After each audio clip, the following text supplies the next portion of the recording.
Hello and welcome to the JR's Gaming Podcast, where we talk about the rise of Nintendo and what this great gaming franchise has in store for us in the future of gaming, and of course, the country from which it was born. Today I'm joined by me, myself, and I. Yes, that's right guys, it's just me in the studio today. This is a solo podcast episode. Whoops, my voice just went there. This is the second solo episode I've done, and it is quite interesting. It's for those of you watching me on YouTube on video, you can see Rowan's little anime dude. There he is, yep, in the corner of my screen, but he is not present in the studio with me today, because he is, yes, you've guessed it right, if you've guessed it, but he's at a football match. He's at another football match. Robin is probably the most bloody committed guy I know to football ever. Like, I've got so many mates that are like football fans, but Robin never misses a match. Like, he's always going to see Leicester play, and I believe it's Leicester playing as of this day of recording, which is Saturday, and I believe this will be going out as well actually on the same day as we record. But yeah, with this podcast, like, I will record the audio, which I'm doing now, and you guys listening on Spotify audio, the day this is released, this is the day I've recorded it, you know, it goes out the same day. But then of course the video version goes out on Sunday, so, you know, that you people watching on YouTube, you're seeing this after the football match. So I don't know what the score is, but I'm sure Ryan will tell us next week. But yeah, I don't think he ever misses a Leicester game, because he's a guy, he's a Leicester boy, and he's supporting the city he's from, which is I respect that. I mean, I'm not a football fan personally, but if I was to support any team, it'd probably be Arsenal, because I'm from London and Kent, that area. So yeah, it'd be Arsenal. But yeah, this is my second solo episode. Rowan is off at a football match. Nobody else in the studio could record with me today. I did actually. The original plan, we were actually going to have Matthew, MS Guy 01, the Mario Kart YouTuber. He was going to come on today, but turns out Rowan wasn't free. Turns out, and Matthew's from Washington State, which is 8 hours behind in the UK, so we couldn't actually record today, because today I'm recording, as of recording, I'm streaming tonight, so I'm streaming on YouTube again. But yeah, I guess we should talk about how my week's been. It's just me, isn't it? There's no Rowan, so I'll talk a bit about how my week has been. My sister has gone ice skating as of speaking right now. She left the house this morning. She went ice skating with her best friend for her birthday. It's her my younger sister's birthday coming up, and the original plan was to go abseiling,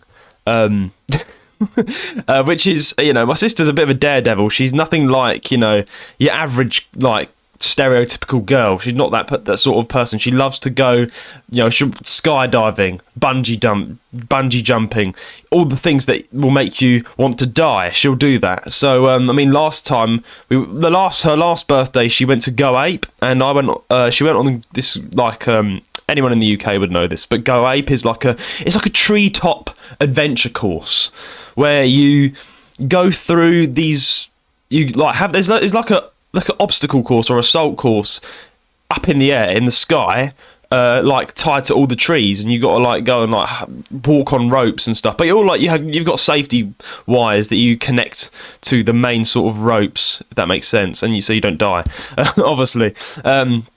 But my sister actually, she went. I don't think I've told this story before, but she went to Go Ape, and it was her first time on Go Ape, and I'm not a huge fan of heights. I'm going to be honest with you. I don't like heights, and you know, this was last year. I was standing there with my sister, her best friend, and me. All three of us were going to go on the Go Ape course, and you know, I'm being a big brother, you know, I don't look like a sissy in front of my little sister and her friend. I'm like, yeah, of course I can do this. You know, Go Ape is nothing. Go Ape is easy. You know, it's, you know, but I'm slightly scared of heights, which I didn't say. Anyway, so the lady comes up, the fitness instructor, and she's like, well, the instructor, not the fitness instructor, but she comes up to us and she's like, so there are two levels in today's Go Ape. There's level 1, which is easy, and there's level 2, which is hard. Like it's like hard, and it's high, and it's scary. And like, my sister didn't even get to say anything, because my sister's best friend, which is she's probably just as more as a daredevil than my sister, said, I'll take the hard course. We'll take the hard course. We'll do the hard course. And my sister's like, yeah, let's do the hard course. And I'm like, yeah, let's do the hardcore. But inside, I'm not actually shitting myself, and I'm like, oh god, what have I done? What have I got myself into? And it was scary. It was definitely like there was some challenges. I definitely towards the end of the Go Ape course, I definitely tried to hide it, but I was definitely stomaching my lunch from that morning because it was so high. And there was literally like one area where you had to like walk on two thin ropes. And look, I know I'm connected to a safety rope. I know I'm connected to all the safety shenanigan things and the straps and everything that's on me. But no, my brain doesn't think that. My brain thinks you're gonna die. Like it's just like a natural instinct. So I'm wobbling around like hell on this like tight ropes, and I'm like I'm gonna die. But I didn't really show it that much. But yeah, I definitely did. That's definitely the sort of thing my sister likes to do. That's the point I'm trying to make. But yeah, I did make it out alive, thankfully, and I would do Go Ape again. It's actually fun. I would recommend Go Ape if you're in the UK, you're British, and you know what Go Ape is.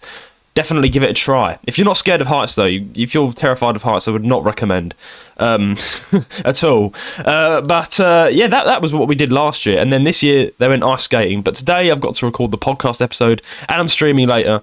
And yeah, I've been ice skating a couple of times. It's like a very mellow sport. But yeah, the original plan my sister was actually going to do is to go abseiling down a cliff. But my mum was like, nah, we're not doing that. Not because of the danger, really, but it's more because of the fact that it's so cold right now in the UK. Right now in the UK, it's freezing. Like, just genuinely, like, -1, freeze my arse off temperature. It's, like, really, really cold. Like, now the heating is on in my house. Like, you know, when autumn hits you in the UK, I mean, for many of our British listeners, you can probably relate to the feeling of, you know, we're debating whether to put our big coats on or our leather jackets on. We're debating what to wear in autumn. You know, we may turn the heating on for a smidgen of the day and then turn it off again because, you know, it's not exactly cold. But now it's officially cold. Like the end of November, it's now the cold, the frost. It's laying on the ground. Jack Frost is here. The freezing cold is here. It's upon us. The freezing cold is upon us, and it's like really, really cold. And like I like to go out on walks, you know, in the area where I live, and I went out for a walk yesterday, and it hit me like a bus coming out the door. I opened the door to my house, walked outside. I was going for a walk at like 6 o'clock in the evening, so it was dark outside, and it was freezing. It was freezing, absolutely freezing, and I had to like go back inside and get an extra layer on because I knew that I wasn't about to survive. You know, it's just such a cold time right now in the UK, so make sure you are all wrapped up warm. And yeah, if you're also in the UK, the Christmas lights have been turned on. I actually missed them. I'm very, very buggered about this because I always like to go and see the Christmas lights getting turned on. And in the UK, on November the 22nd, in London, in wherever your nearest city is, they turn all the Christmas lights on. And that's what I believe anyway. And yeah, I missed it. I thought it was December, but no.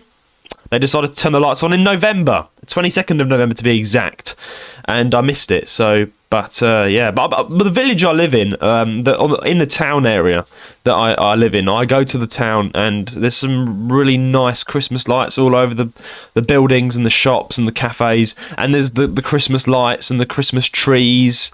I really love this time of year. Like, I'm definitely a Christmas boy at heart.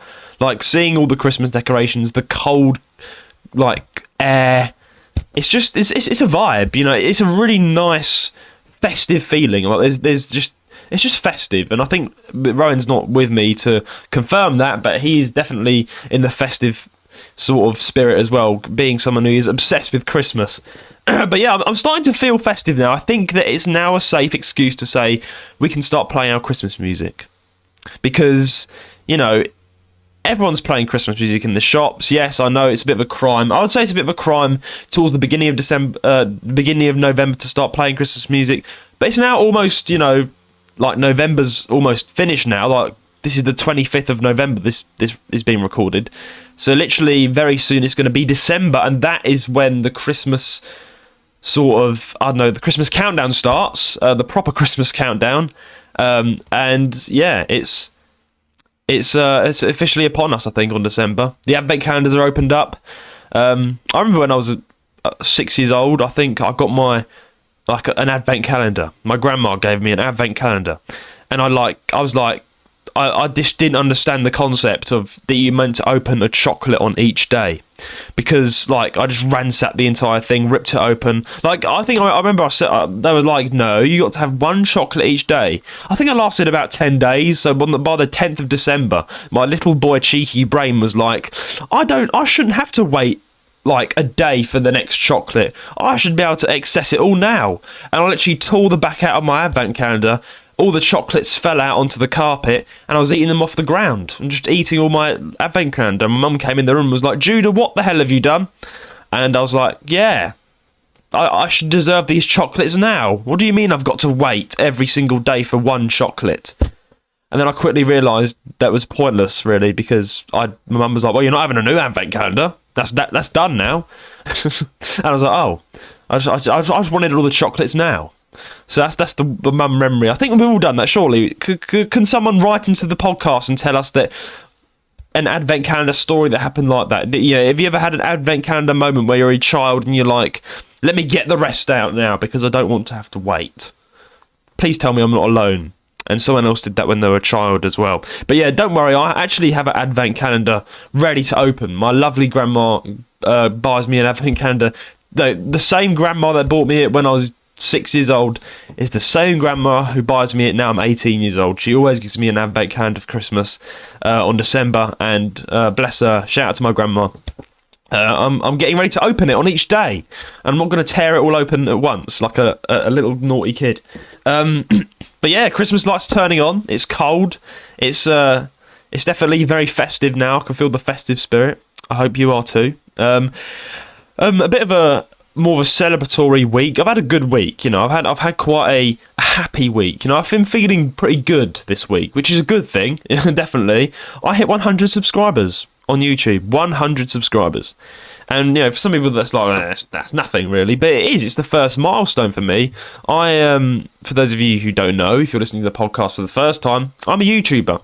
I've been doing this podcast for about 2 years now, but I've started YouTube this year, doing Nintendo content, gaming and stuff.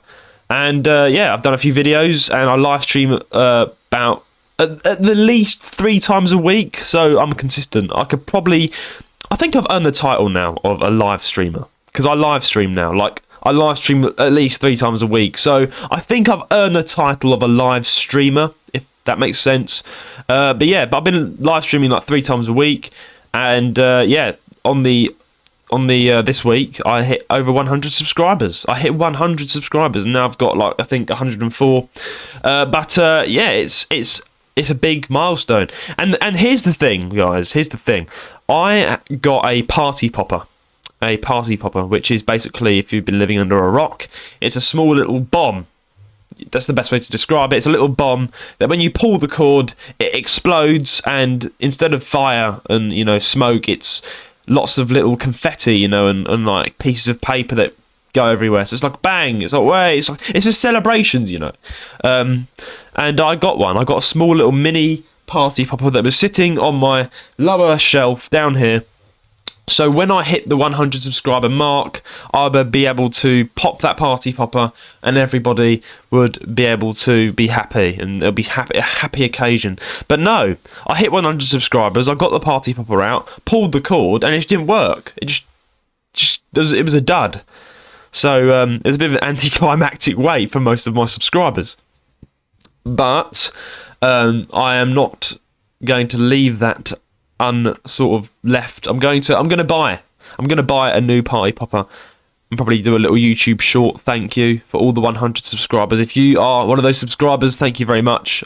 Love you very much. Thank you for subscribing. And yeah, if you're not subscribed to Jude the Dude, what's going on with you? Why aren't you subscribed? Go and check my channel out. It's in the link in the description of this episode. Sorry for plugging this.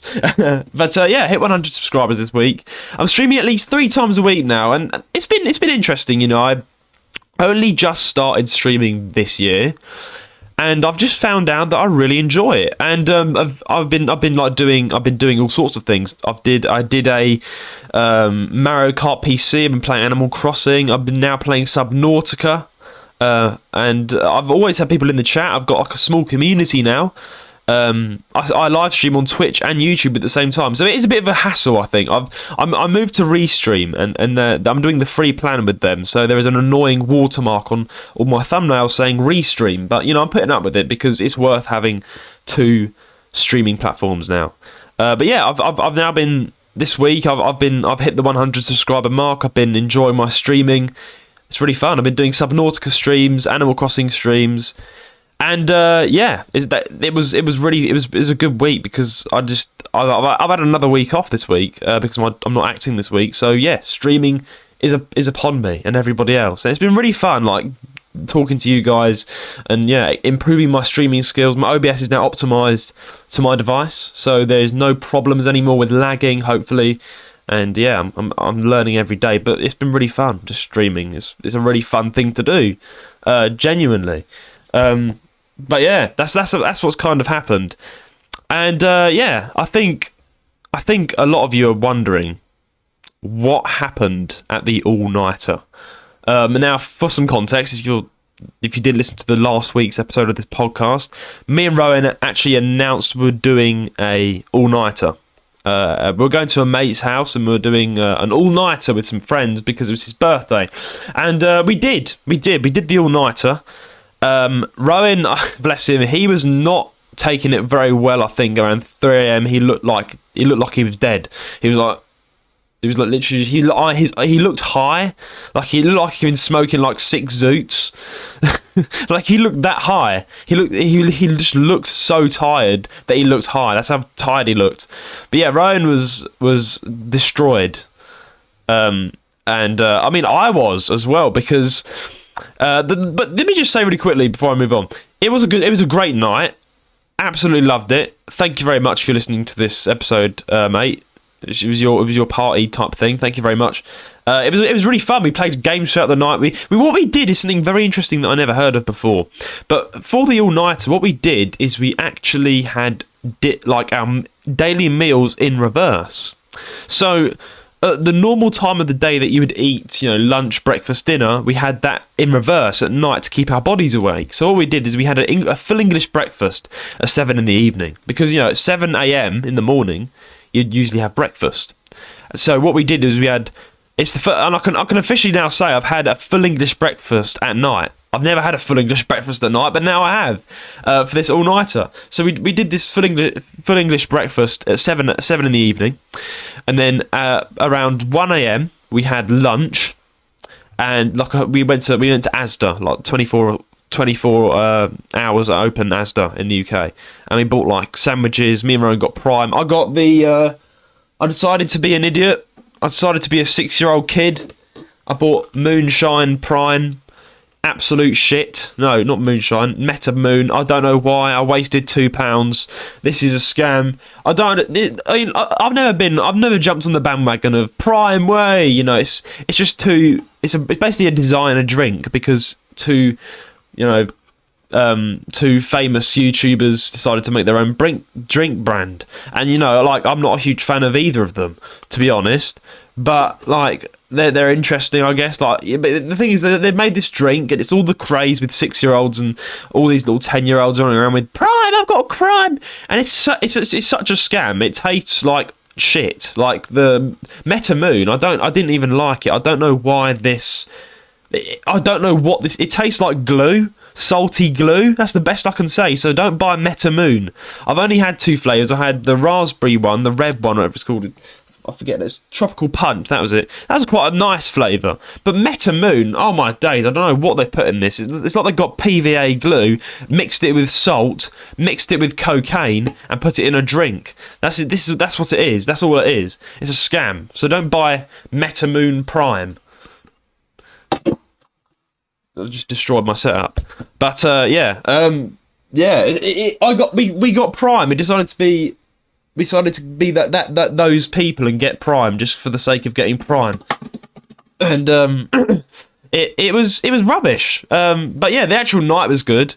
We had meals in reverse, which I guess is quite a smart thing to do because our bodies just kind of got used to the fact that the carbs were giving our bodies energy, and we kind of told our bodies we weren't going to sleep, so our bodies were like, okay, we'll have to get ready for the night. And I did start to get tired, I think, around 4 a.m. But I still pressed through. I did, and so did Rowan and everybody else. And yeah, by the next day, we were all shattered. And guess what I did, everybody? Guess what I did the next day? Coming back from that all-nighter. I did the most stupidest thing known to man. I did a 12-hour stream. I didn't sleep. Everyone else went home and had a nice nap. I did a 12-hour stream. I was mental. I looked dead. Looking back on the VOD, I looked so dead. Like, I can't believe I did that. And I felt like death warmed up. I wasn't enjoying the stream. But it was bad. Like, so I did a 12-hour stream. I did an all-nighter. I've had quite an eventful week and a half, guys, since we last recorded the podcast with Rowan as well. And I'm sure he can give his side of the story when he comes back on next week, hopefully. But yeah, never do 12-hour streams after all-nighters. I don't know why I did that, though. I just don't know why I did that. I was like, I'm going to be tired for the rest of the day. Why don't I stream? But no, streaming is also exhausting. But yeah, streaming at least 3 times a week now, which is really cool. So if you want to see my streams, do subscribe to my channel. But yeah, apart from that, I've been recruiting new members this week. Last but not least, I've been recruiting new members. Now, as a streamer, as a podcaster, as a podcast, we have a community for the JR's Gaming Podcast. And I'm pretty sure most of you know this, if you're an avid listener, you would know this, that we have a community, we have a Discord server where everything kind of goes down in the Discord server. So all the updates, all the little fun things, like we have our own little community in Discord, and it's run by my head manager and the team working behind the podcast. And yeah, our audience, thanks to you guys, has grown. It's gotten bigger over the space of a year and a half now of doing this podcast, over me doing YouTube, live streaming. We've been recruiting new moderators, so I've now got more moderators. I've got more people on the team, so it felt kind of official. It felt kind of nice to. This week I was interviewing someone who wanted to be my moderator, and I was like, "So what do you want to do? And why do you want to join the podcast, JR's Gaming Podcast team?" And like he gave his reasons. We're like, "Yeah, welcome to the team," and we welcomed on a new moderator. So, like, again, guys, if you want to moderate, if you are a fan of us, the JR's Gaming Podcast, if you're a fan of me and Rowan, and you want to moderate for us for free, by the way, we're not paying you. I'm afraid we're not at that point yet where our community is big enough to be earning, but we will do hopefully one day. You never know. But we are getting bigger. We're getting there.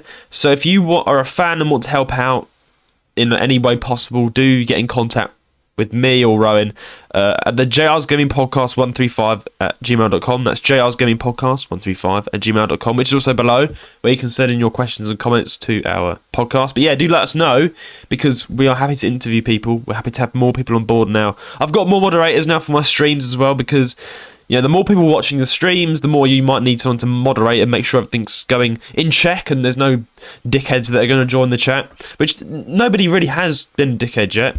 Waiting for that to happen, which is good. I don't want to jinx it now I've said that, but anyway, yeah. That's my week, guys. I think I've spent about 20 minutes talking about what's been going on this week, which is good for you guys to know. But yeah, it's definitely weird not having Ryan here to talk to him about it anyway. But I think it's time, guys, we head into news of the week. My voice just cracked. God. News of the week. Nintendo news of the week. Let's start off with story number 1. Let me take a drink before I start this story. Right. So, story number 1. Nintendo reveals giant Ganondorf statue at Lion Square in Fukuoka, Japan. Nintendo has unveiled a special Ganondorf statue as part of the ongoing marketing of the exemplary Legend of Zelda Tears of the Kingdom. The Link statue has been doing the rounds for a while now at video game trade shows, but the Ganondorf statue is brand new and looks thoroughly awesome. The Ganondorf and Link statues are currently being promoted at Lion Square, which is in Fukuoka, Japan. So not much to say there on that story, but a little bit of a wholesome story I thought I would add to the mix. A giant Ganondorf statue. So we all know about Legend of Zelda Tears of the Kingdom if you're a Nintendo fan here. I had one of my viewers ask me on stream, I think 2 days ago, if I played Tears of the Kingdom yet, and I said no, and they were shocked. I know I'm a Nintendo content creator.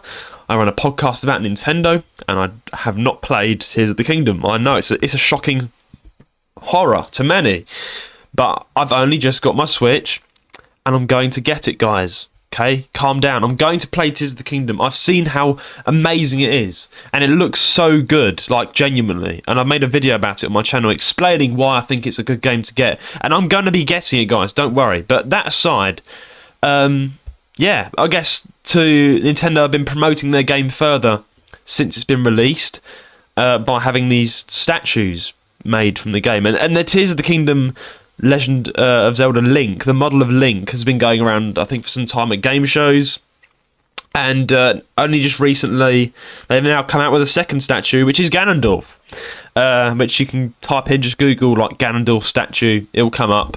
It looks really cool, you know. I've always wondered, you know, what they're going to do with these statues once they're finished with the promotion. You know, because like at the moment, it's like these statues, like from when we've got Link and now Ganondorf, they're travelling around, like it's on tour at the different Nintendo live shows. Because the thing with Nintendo is they do seem to hate their fans, and we do know that, but they do a lot of events, and they're run by nice, kind employees of Nintendo. And I've never been to a Nintendo event, but I'm going to go to one. I really want to go to one. I don't think there's that much in the UK where I'm from. They're more so in Japan and the States. So I'm gonna have to fly, I think, in a plane, by the way, not literally. But I'm gonna have to fly over the world, fly to one of the countries to go to a Nintendo live show, and probably record it, guys, to show you. But yeah, looks like the Link and Ganondorf statues have been going on the rounds, doing their little rounds, you know, being on display on their little display tables and stuff. And I guess it does bring in more people. It's a smart marketing way to bring in more people to come to the live show. Like, come and see the giant Ganondorf statue. And it's smart, but I've always wondered, you know, where do you think, guys, they put the statues once they're finished with them?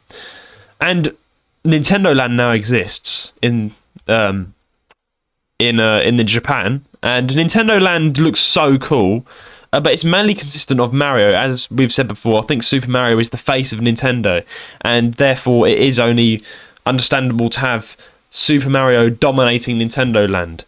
But where do you think these statues are going to go? Do you think they're going to be on display at a Nintendo Land, at Nintendo Land on like a Zelda place? I mean, I've never been to Nintendo Land, so I don't know if there is a Zelda exhibit or a Zelda place, like a Zelda themed area. There's got to be, surely, because Zelda's such a massive part of Nintendo. But yeah, I guess that they're going to go somewhere. Maybe the Nintendo Museum, which is going to be opening very soon. There's a lot of things happening that Nintendo are doing. They constantly seem to be expanding their resources. And this Ganondorf statue is just a little thing I thought I'd mention in today's podcast. It's not the main sort of story, but, you know, it's a nice little sort of, wow, that exists. It's cool. You know, and it's kind of cool, I guess, if you're a geek, if you're a nerd for Legend of Zelda. You're gonna enjoy that. You're gonna be like, wow, look at that. It's Ganondorf in a huge statue form. You know, it's gonna be interesting after playing the game to see it in statue form, which I can understand. It's understandably cool. But yeah, I think it is very cool that this has happened, and I think Nintendo should make more giant statues. Don't you agree with me? And where should they go afterwards? I think they should go in the Nintendo Museum, maybe, or that's going to be opened, or somewhere in Nintendo Land. I do believe that should be a thing. But yeah, let's move on to story number 2, which is actually quite a slightly bigger thing. Now, taking another swig of my drink before I start. But anyway, Pokémon COO, not the CEO, by the way, just for the timestamper to hear this, it's COO, not CEO. Pokémon COO says, we are always paying close attention to the feedback when asked about Scarlet and Violet. Let's see what it says. The UK news publication The Guardian has published a new interview with the Pokémon company COO Takato Utsunomiya. I hope I said his name correctly. One of the questions put Mr. Utsunomiya One of the questions put to, Mr. Utsunomiya, is the unfortunate state that the latest adventures of Pokemon Scarlet and Violet launched in. You may remember that the game's release, the players flocked to social media to show off a range of glitches and issues they had found with the games. While Mr. Utsunomiya wouldn't directly comment, he said that they are always paying close attention to the Pokemon community, and while they won't concede to all fan requests, the feedback is something that they have been listening to. It has not been all rosy for the Pokemon in recent years. 2022's games, Scarlet and Violet, were visually underwhelming and plagued with bugs of the technical kind, rather than the cutesy collectible kind. Their poor technical performance, inciting backlash to the franchise, had never been seen before. Regardless of whether we publicly respond, we're always paying close attention to the feedback and conversations happening in the communities, Tsunomiya says. There are certain aspects where we can't always be 100% aligned with what parts of the community are asking for what we want to provide, but we do this with the desire to keep Pokemon going for a very long time. I believe that fans and players are aligned with us in that respect. Right, so some interesting stuff here. It looks like Pokemon, the COO of Pokemon, has finally come out and said something about the tragic sort of things happening lately with Pokemon. And it is. I mean, most of you guys, I think, listening, know what I'm about to talk about, and that is Pokemon. The company of Pokemon. The games that have been released in the last 4 or 5 years have been a glitchy mess, really, really bad, sadly, and it is a shame. It really is a shame because Pokemon is such a massive franchise. I cannot explain how big it is. Like Pokemon just seems to be getting bigger every day. Not just to the card game, but also in the Nintendo video game versions of Pokemon. It's always been a massive thing, and they've got so much potential as a company. There's so much they can do as a company. And, I mean, they've been just kind of, ever since the Switch has come out, they've kind of gone down in their quality when they should be going up. With the Switch coming out, you've got a potential for higher resolution games, because it's the Switch. But, no, Pokemon have gone down the notch, actually. They've gone even worse than, like the 3DS's games. Like the 3DS, the Pokemon games were the highest possible version for the 3DS. How do I explain this? Sorry. The Pokemon games going to the Nintendo 3DS, they were the highest possible resolution and like mechanics that the 3DS could work. So that was really good. But they're not trying to do that in Nintendo Switch. They're seemingly failing. The Pokemon Arceus was an absolute fucking nightmare. Excuse the French, but Pokemon Arceus was really bad. Like, I think my view on Pokemon Arceus. I think it's a terrible game, and literally the performance of the game, the graphics of the game are so bad. Like, it's hard to even respect the storyline because the graphics are so bad. Like the fact that like a pool of water in the game of Pokemon Arceus, you could count the sides like a hexagon. Like it was literally like playing Roblox in 2001. Like it was really bad, Pokemon Arceus. And then the other games surrounding that, like Pokemon Sword and Shield, the most recent one, Pokemon Scarlet and Violet, weren't as bad as Pokemon Arceus in my opinion, but they were still, the glitches are really bad. Like, like your Rhydon gets stuck in a tree or something. It is so upsetting because Pokemon has such a potential as a company, and they're such a loved company by so many millions of people. I'm a massive fan of Pokemon, and seeing like this Pokemon Scarlet and Violet is such a fun game. Like, everyone's trying their best with the game, but seeing all these glitches ruins the game for many people. And I think we've said this before on previous episodes, but if Pokemon continues like this, and they seem to be making these games that are rushed and they're like, the games are seemingly in prototype version, it's that bad sometimes, then the money is going to go down. Like, people are going to stop buying the games. Like, it's just obvious. I mean, of course there are going to be people that are constantly going to be buying the games, but it's for the general public, for the general, everybody out there that just wants to have a good time and play and be entertained by these Pokemon games, then the sales are going to drop big time because Pokemon Scarlet and Violet had so much potential, and it did. The storyline was cool, it was amazing, it was good, it was fun. But the glitches and, you know, the amount of failures, technical failures that happened in that game, ruined it. They ruined it so much. And like they released several updates after the game came out, trying to fix it. And instead, what they did is they fixed some of the glitches, but they made more in like when they tried to fix the actual game, they made more mistakes. They made more glitches by those updates. Like one of the recent glitches, like stop the entire game near the end. Like, it's a bit of a spoiler, but I think towards the end of the end battles, if you like do something wrong with the party, it glitches right out. Like, you can't even do the end battle. I forgot what it was now, but like it's really bad, like really bad. And like I've got friends that play Pokemon Scarlet and Violet. I've got a mate that plays it like biblically every day, and they said to me it's a glitchy mess, but we try to get the most fun out of it. And you can still have fun, no doubt, playing Pokemon Scarlet and Violet. It's still a fun game, but it's definitely 50% ruined by the amount of glitches. And then Pokemon CEO is now finally saying, regardless of whether we publicly respond, but always paying very close attention to the feedback. So I think even though he's come out and everyone's like, oh, finally, someone said something. If you actually think about what I just read out from Pokemon COO, he isn't really saying much at all. All he's saying, for me to put it in a way that's easy to understand, I guess, all he's saying here is that we've listened to what the fans are saying, and he's saying we don't want to say too much, but we're listening to the fans, and we hope that me and the fans are on the same wavelength. That's all they're saying. I mean, it's quite a tough thing. I guess.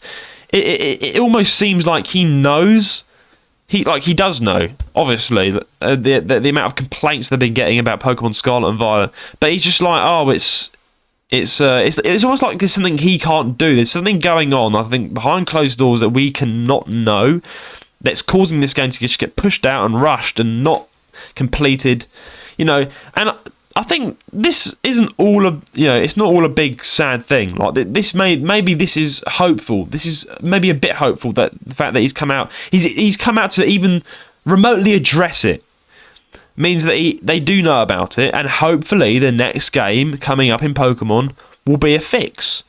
And I think we all want that, because Pokemon Scarlet and Violet kind of was the last straw for us, wasn't it? Really, it was exceedingly bad with glitches, and we don't want that again. We don't want our performance to be destroyed by glitches. So what I'm hoping is they don't rush the next game. Like it feels like a rushed project. I've played it. It feels like a rushed project. And honestly, I do hope that Pokemon, again, it's more of an update. I hope that Pokemon do change their ways, and this maybe is hopeful. Like the CEO is hearing feedback, you know. But yeah, I mean, he understands, I guess, that what's going on, but it's just like he's not really said too much though. He's not even apologised. He's not been like, we are sorry for this. And it's like, yeah, he said something quite interesting. He said that they can't concede to all fan requests. Which is understandable. Like, you're not, as a game company, especially like Nintendo, they don't listen to their fans. But okay, the Pokemon company is separate to Nintendo. I think they've got a similar mentality.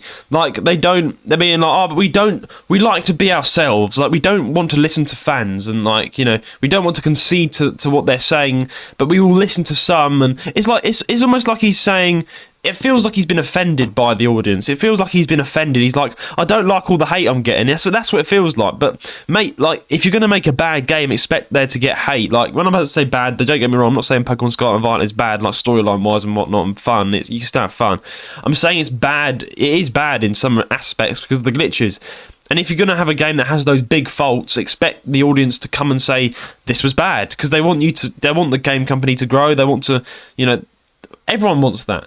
You know, and you know, and I mean, we can't mod Pokemon at all, because that, you know, Pokemon Company, Nintendo, they're all very savagely like hate that. They're like, no, do not mod our games, which is a shame. But I think that with the the community that we do have with modding, we could, I don't know, I think if we modded this game that we could be able to fix it. I feel like the modding community out there is big enough to fix the glitches in Pokemon Scarlet and Violet, and the fact that Nintendo and Pokemon Company are like so strict with modding, it's sad, really, in my opinion, because other games like on Steam and whatnot, for instance, let me take Subnautica, which is a massive game franchise, which is really cool, love it, got all the games so far, 1 and 2, they actually allowed modding, and like they enjoyed modding, and like they included all their fans, like Jacksepticeye and Markiplier are in there as well. It's really cool little Easter eggs. Like they really do. Those are the games that I'm like, that's worth, investing in, because they listen to their fans. They include their fans. They literally are mixed up with their fans. I mean, that's what I would do if I was a gaming developer.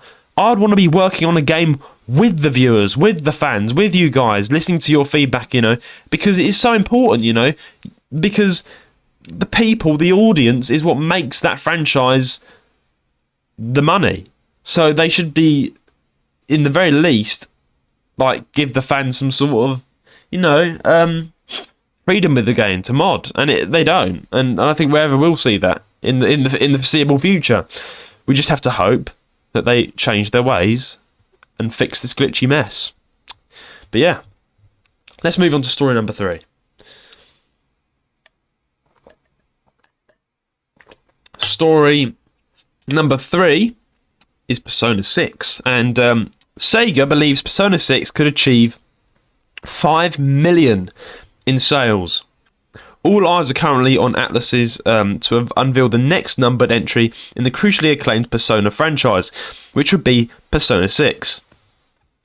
Speaking to the investors of Sega's CEO Haruki Atami and Koichi Fukasawa, talked about their internal targets once the next Persona entry is released, and they are confident it could achieve over 5 million copies.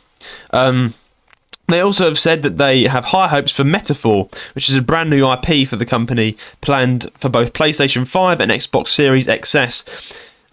Yes. So yeah, Persona 6 is releasing in 2025, a slight little update. How are we looking forward to it, guys? How are you guys feeling about Persona 6 releasing in 2025?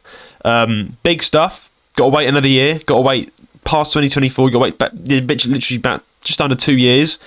About a year and a half, actually. But how do you guys feel about Persona 5? I know for a fact Rowan Fern, my co-host, who's not here present with me right now, but he's a massive fan of Persona 5. Persona 5. Persona 6 is coming out in 2 years. Not Persona. You get what I mean. He's a massive fan of Persona 5. And so is Eli and some other podcast members here are a huge fan of Persona 5. I've not played it. I've seen gameplay of it. It looks really cool. Being a fan of Japan, Persona 5 looks amazing. Like, the visuals are so cool. It's like the anime sort of side to it's really sick. The storyline, the battle features. Rowan Fern even made a bold take and said it is better than Pokemon with the battle style. And that's a bold take. Pokemon being one of the best RPG games out there with fighting.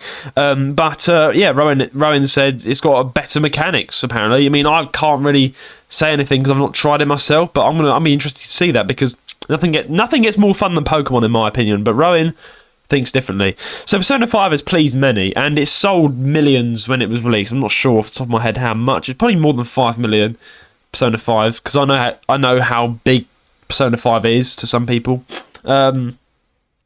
Then, of course, the DLC that came out was better than the actual game. It was like Persona 5 Royale was like the better sort of... It's like the whole game, but more. It was like a whole entire post-game or something. And everyone was like... is now saying, don't get Persona 5, get Persona 5 Royale. And, excuse me, my nose. It's probably the cold season hitting me. Persona 5... Ryan bought Persona 5, and I think me and Elijah said to him, why didn't you get Persona 5 Royale? And Ryan was like, well, I wanted to play the original game, which is fair enough. And I think he didn't know about Persona 5 Royale, actually, because he's pretty new to the game. I mean, if you've got Persona 5 already, and you're just a general fan, I would recommend not probably getting Persona 4 Royale. You don't really need to, because it is still like the main game. But it's just a bit of a post game at the end, which is really big, but it's alright, you can miss it. But if you're a massive fan of Persona 5 Royale and you will play it all over again, yeah, get the DLC, no problem, get it. So yeah, Persona 5 definitely is a huge, I think it's getting bigger. I think it's getting bigger as a franchise. Persona 5 was the biggest game, I think, in the series so far, because it's the latest game, and it was the best, in many people's opinion. And it is, in my opinion, a growing franchise. Just like Xenoblade, I think, is a growing franchise with a lot of potential, and it already is huge. And I think Persona 5 is getting there as well. The fact that it's available on literally every platform is also very smart and convenient. It's available on Nintendo, PlayStation 5, it's available anywhere. So anybody can get it and enjoy it, making the marketing even more smart because more people are going to buy it. But yeah, it's estimated that Persona 6 could sell up to 5 million, and I'm not surprised. I think. What do you guys think? Do you think that Persona 6 will sell more? Like, I'm genuinely think it might even sell more than 5 million. Like, considering how big Persona 5 was, and if Persona 6 is exceedingly better than Persona 5, then it could get even more. It could get, like, 10 million. You never know. And, like, I might be that proud owner to have Persona 6, because I'm going to get Persona 5, and I'm going to play Persona 6 next as well. There's so many games on my bucket list I need to play, and I probably will stream it as well for you guys to see my live reaction. But I do think, yeah, 100%, Persona 6... it's guessed to hit 5 million. I think that's a very good guess, considering how many fans that were recruited through Persona 5. Yeah, a good guess, and I think it is probably very much capable of happening. Yeah, that's all for this week, guys. In the news, let's have a quick ad break, and then I'll be back with your questions of the week.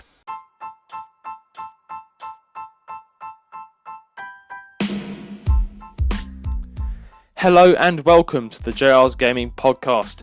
I am Judah Terry, the host of this podcast, and if you are a regular listener to this podcast, you would know that me and Rowan both love hearing feedback from our listeners. Each week at the end of each episode, we have a great time reading out emails that are sent in to us. We read out and answer your questions, comments, and even complaints. So if you have something to say to us, do get in touch and write in an email to jrsgaming135@gmail.com. That is jrsgaming135@gmail.com. T's and C's do not apply. On with the show. And we are back with questions of the week. So this week, in the questions, in the emails, we've got a question here from Ren. And Ren says, Judah and Rowan, she says, just finished my morning breakfast. For the first time, I just ate a full English breakfast in my own house and not a restaurant. Well done. I think Judah can certify that I am British now. Ha ha ha. You are British. I can certify that. My question is, for the morning, what games would you recommend? A Nintendo game to kickstart the day? Let me know. Ren from Kent. From the UK. Way, big up Kent. I'm half Kentish. My dad's from Kent. Yeah, go Kent. Very good there. Very nice place. Kent, lovely. Anyway, Ren says, a game to kickstart your day. That's quite an interesting game. Like a morning brew, if you like. A morning brew, a morning game from Nintendo that's going to kickstart the day. That's a very good question, you know. I don't really play games in the morning. That's the funny thing. I'm very much just play games at night. But I do think for avid gamers who want to kickstart their day with a game, it is a fair point. Like, what games would I recommend? Honestly, that's such a good question, because there's so many games I think that are good for playing just any time of the day, really. But to kickstart your day, I know this is going to sound like a really cliche answer that everyone would say, and it might not be, but in your opinion it might, I don't know. But Animal Crossing New Horizons, or Animal Crossing in general, is a really good game to kickstart your day, I think, because it's like yeah, I would say it is, because it's like a real time game. It's really fun. It's like relaxing. It's a simulator. You can like get up, do like you can go around your island, check on all your islanders. It's like the exact same time of the morning in the game as well. So you can go to the shops, check all the items. You know, Animal Crossing, I would say, definitely on the list of morning games. So I think morning games, Animal Crossing, Mario Kart maybe, another cliche answer, but you know, why one match of Mario Kart before you go to work, one match of Mario Kart will do. You know, have a morning brew coffee, and then you got Mario Kart 8 or Mario Kart, I don't know what you're going to play, but Mario Kart. Any other games? There's so many. There definitely is probably more games out there, I think, that are good to start your morning with. A bit of Super Mario. You know, but yeah, I think I'm going a bit off track now with other games. I would say definitely Animal Crossing. That has got to be on the list. You know, a simulated game where you can go and check all the fruit, all the everything in the island. Check up on the island, do some fishing. You know, but if you're like a competitive gamer, maybe a bit of Smash Bros. I don't know, but yeah, tell me what you think, guys. Do you think that's a good morning selection? Is that a good morning choice I've got there? I think I've hit the nail on the head. I think Animal Crossing is the best sort of game you can get if you're going to start your day with something. Yeah. But yeah, I think that's it, Ren. Thank you very much, Ren, for writing it in, and thank you very much for all of you guys listening. It's been a really good episode with just me, myself, and I. Please send in your questions to jrsgaming135@gmail.com and your comments. Please subscribe or follow us on whatever platform you're listening from, and leave a 5-star rating on Apple Podcasts, as this will help us out greatly and get the podcast around. Our socials will be in the description below: our Instagram, YouTube, Twitter, website, and our Discord server. Do join it to speak to me and Rowan and everybody else. But until then, it's a goodbye from me, and I will now find out how many days it is until Christmas. Since Rowan isn't here, I better do it myself. Hey Siri, how many days is it until Christmas? It's 30 days until then. It's 30 days. You heard it here first, Siri. Siri, okay, you can go away now, Siri. So yeah, 30 days until Christmas, as of recording. Go and say hello to Santa. Bye.